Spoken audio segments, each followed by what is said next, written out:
Assalamualaikum warahmatullahi wabarakatuh. Perkenalkan, nama saya Haifah Hirunisa Mutiara Ardia dari Fakultas Ilmu Komunikasi Universitas Islam Bandung. Di sini saya akan mempresentasikan hasil penelitian saya yang berjudul Pengelolaan Kesan Petugas Protokoler Unisba, Studi Kasus pada Lembaga Korps Protokoler Mahasiswa Universitas Islam Bandung. Lalu, latar belakang. Berhasil atau tidaknya keberlangsungan sebuah acara tergantung dari kematangan persiapan yang menyelenggarakan acara. Acara resmi yang diselenggarakan sebuah instansi tidak terlepas dari peran seorang protokoler. Pengaturan kegiatan yang baik dalam sebuah acara dapat memberikan citra positif terhadap instansi atau lembaga yang menyelenggarakannya. Tidak hanya lembaga pemerintahan saja yang mempunyai protokoler, namun juga sekelas lembaga universitas, yaitu Korps Protokoler Mahasiswa yang berada di bawah naungan Universitas Islam Bandung. Undang-undang yang mengatur tentang keprotokolan ialah Undang-Undang Nomor 9 Tahun 2011. Petugas protokoler merepresentasikan nama lembaga Korps Protokoler Mahasiswa dan nama Universitas Islam Bandung melalui kegiatan-kegiatan yang mereka tangani. Protokoler menjadi sorotan saat mereka sedang bekerja, yang artinya dalam panggung depan ketika mereka bekerja dituntut untuk tampil semaksimal mungkin tanpa adanya celah atau kesalahan. Selain itu, tidak dapat dipungkiri bahwa protokoler pun menjadi bagian penting untuk citra dan nama baik universitas. Lalu selanjutnya dirumuskanlah pertanyaan penelitian sebagai berikut. Yang pertama, bagaimana motif menjadi petugas protokoler pada lembaga KPM Unisba? Yang kedua, bagaimana persiapan diri sebagai petugas protokoler pada lembaga KPM Unisba? Yang ketiga, bagaimana petugas protokoler di panggung depan? Dan yang terakhir, bagaimana pengelolaan kesan sebagai petugas protokoler pada lembaga KPM Unisba? Tujuan dari penelitian ini ialah yang pertama, untuk mengetahui motif menjadi petugas protokoler pada lembaga Korps Protokoler Mahasiswa Unisba. Yang kedua, untuk mengetahui persiapan diri sebagai protokoler dalam lembaga KPM Unisba. Yang ketiga, untuk mengetahui petugas protokoler KPM Unisba di panggung depan atau front stage. Dan yang terakhir, untuk mengetahui pengelolaan kesan petugas protokoler KPM Unisba.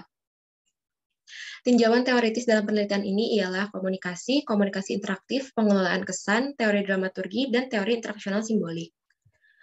Metode penelitian. Paradigma yang digunakan dalam penelitian ini ialah paradigma interpretatif. Metode yang digunakan ialah metode kualitatif dengan pendekatan studi kasus. Subjek penelitian dalam penelitian ini ialah 6 orang petugas protokoler yang berada di bawah Korps Protokoler Mahasiswa Universitas Islam Bandung, yaitu Ahsaniyah Fitri, Saraju Satika, Raffi Haikal, Rizky Andarista, Asmul Fikri, dan Muhammad Gifansyah. Lalu, teknik pengumpulan data yang dilakukan dalam penelitian ini ialah wawancara, dokumentasi, serta observasi. Teknik analisis data yang digunakan ialah analisis data deskriptif, dan uji validitas data yang dilakukan ialah triangulasi sumber. Hasil penelitian. Yang pertama ialah pada poin motif menjadi petugas protokoler ditemukan adanya faktor internal dan faktor eksternal. Faktor internal ialah faktor yang ada dalam diri para petugas protokoler, yaitu untuk pengembangan diri, mengasah kemampuan leadership, dan memperbanyak pengalaman. Serta faktor eksternalnya yaitu ketertarikan mereka pada bidang event organizer. Lalu selanjutnya ialah persiapan diri sebagai petugas protokoler. Ada dua macam persiapan yang dilakukan, yaitu persiapan secara sendiri dan persiapan yang dilakukan oleh lembaga KPM Unisba.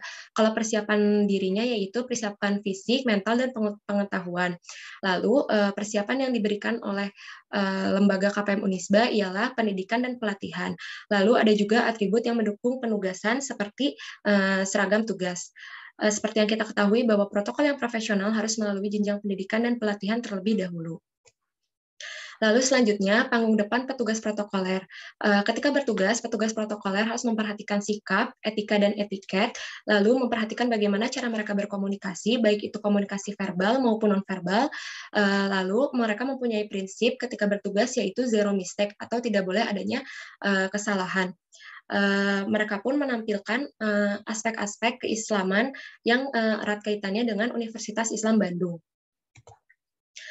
Lalu untuk poin yang keempat yaitu pengelolaan kesan petugas protokoler, yaitu ada dua kesan, yaitu kesan profesional dan kesan islami. Kesan profesional itu ditampilkan pada saat bertugas, seperti ketika adanya kesalahan dalam sebuah acara, maka tidak boleh ditunjukkan di depan para tamu atau para undangan.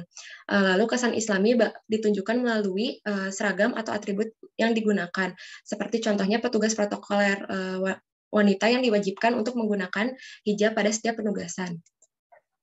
Nah, yang terakhir, kesimpulan. Yang pertama, motif para petugas protokoler untuk masuk menjadi anggota Korps Protokoler Mahasiswa Unisba ialah berawal dari ketertarikan pada bidang event organizer, kemudian untuk mengembangkan skill yang ada dalam diri.